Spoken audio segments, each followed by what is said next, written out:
Leather Rokk here. That was Tabby Boy. And today I want to show you what I think is the quintessential intense purple color that I got from the Aurora Lights palette from B&H Cosmetics. And you see these two colors right here? This is the main thing. You've got this almost magenta looking purple here that they call Vibrant. And then they have this purple here called Borealis. And maybe because these two shadows remind me of two single pan shadows that I had one time that I absolutely loved. And eventually one of them I dropped on the ground and it smashed, and so I don't have it anymore. But these colors are absolutely heavenly, and I will show you a close-up. And I'm going to show you how we achieve this look. And see, I didn't have to check around for a hair tie. I came prepared. Oh, and now that I'm filming this, the sun is already up, and we're probably going to be hearing the trash truck soon, so I apologize in advance for the noise that we're about to get. And I have my trusty coconut oil.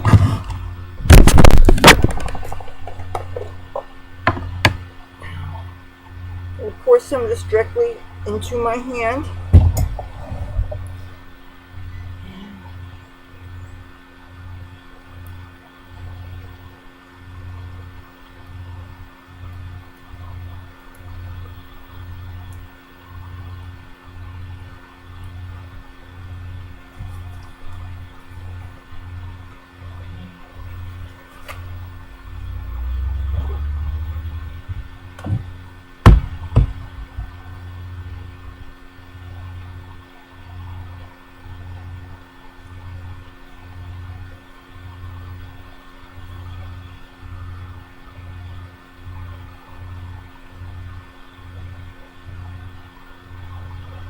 Okay, so I had a really refreshing walk to a couple of 7-Elevens tonight. After I came back from the first two, I realized that I forgot the main thing that I went out there for, which was a thing of decaf coffee. Because I like to mix regular coffee with decaffeinated coffee, so it's a little less strong, so I can have my 2 cups of coffee a day, and it's not too much caffeine. Okay. Alright, now, first thing I'm going to do is get a foundation on. Now earlier today, I actually applied a BB cream that I just opened up, that I gotten before, but it seemed kind of dark to me, so I went ahead and I used some of these CoverGirl Smoothers on top of it, and this is the shade 710, which is the lightest color I could find, but it's really not light enough. But I'm using this just to cover my eye area, and I'll go right underneath it also.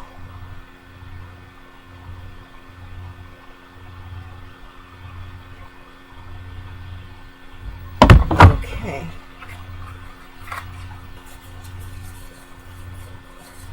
Now I'm going to apply my undercoat so that the shadows stick, and that's going to be the e.l.f. Complete Coverage Concealer. And sometimes I use the brush thing, sometimes I just use my finger. Right now I'm just using my finger, but I do like to use the brush for going around the corner of the eyes. It really is convenient for its ability to detail. Okay, now we are going to do the first color. I'm going to go ahead and do a little bit of a color called Kaleidoscope. This pale pink color here and the upper brow bone. I'm not going to do this heavy because I'm actually going to use two other colors in this area later on, but that's just a little something. Now, this is the right brush. Okay, now I'm going to get a nice brush and I'm going to go into the color called Vibrant. And I'm not wetting this brush yet. There should be, if you have a nice creamy concealer or something on your eyelid, you should have enough. Now I'm focusing in the crease area. I'm not going down into the corner of the eye. I want some of that area bare. But I am going up here. Isn't this color sumptuous? Oh. These colors that I'm applying right now are my main reasons for getting this palette. I may end up putting a little bit more color here closer to the lash line, but for now I'm stopping here because I am going to be adding another purple to this. See the purple here called Borealis? All this exposed skin here, I'm not going down near the corner. I want to have some of that area bare.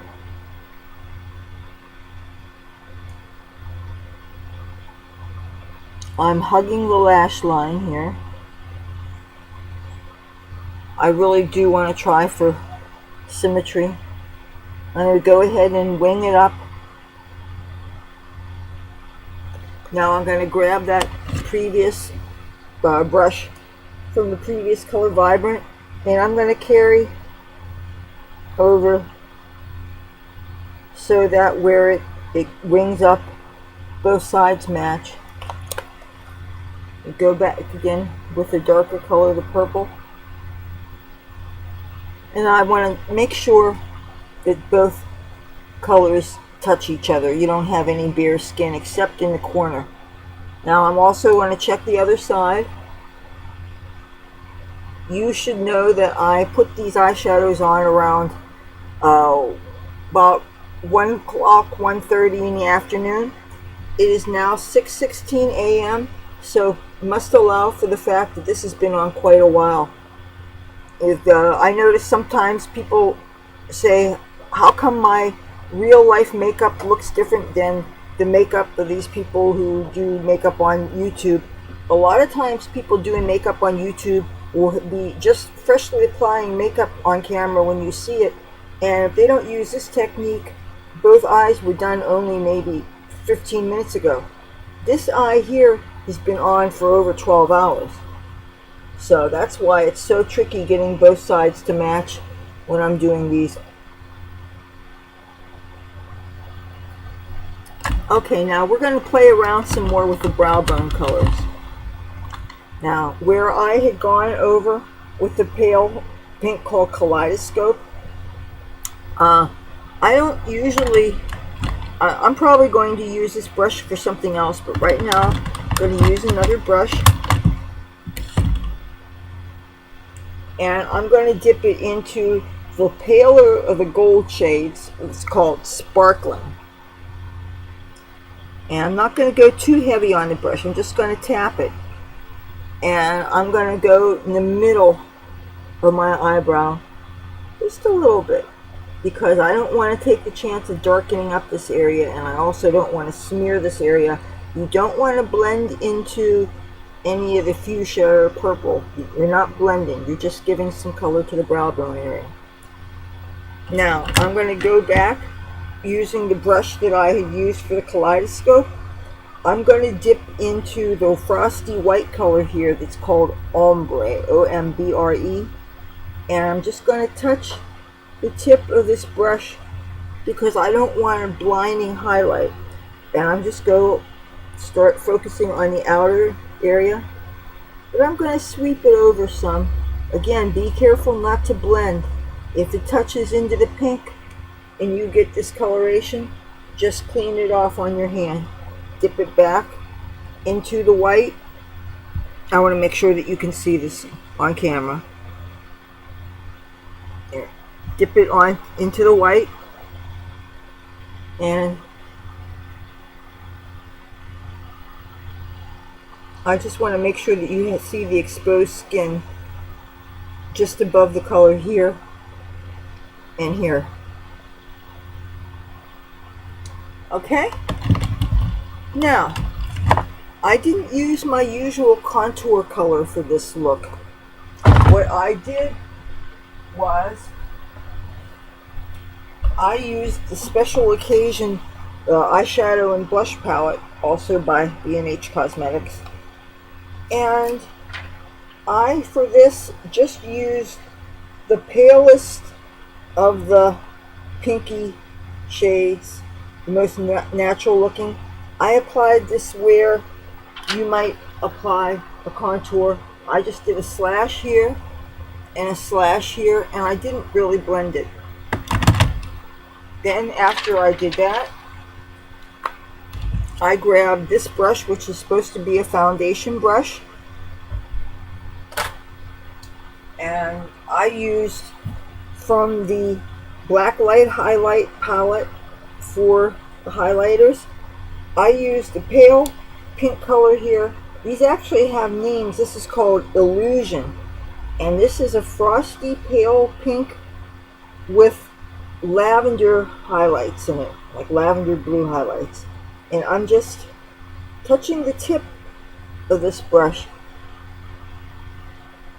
and I start off with the streak, like a line here, and then I tap it, and then I try to make sure that both sides match. Now, this is a pretty intense highlight here. If this is too much for you, you might want to blend it out. Now, you could use a clean brush like this. You could even use wadded up tissue, but you could blend it out. Now, if you're trying to blend it, I would not advise using the same brush unless you really cleaned it off, and then you could go like this and you can buff it into the skin. Now, when you put highlight on, you can also go ridge of the nose, a little bit here and here, Cupid's bow here if you want to. You could do your clavicle, just follow along where the bone is. Do the shoulders. You could do the arms if you want. You could shade to create more of a cleavage if you want to, and then you could highlight here and here if you want to. Of course, a lot of times I don't feel like doing that because I don't want to make my clothes have more that I have to clean. So, like anything else, makeup should be practical. Do you like my lipstick? I'll show you what I'm wearing. This is new. I got this for my last B&H Cosmetics order.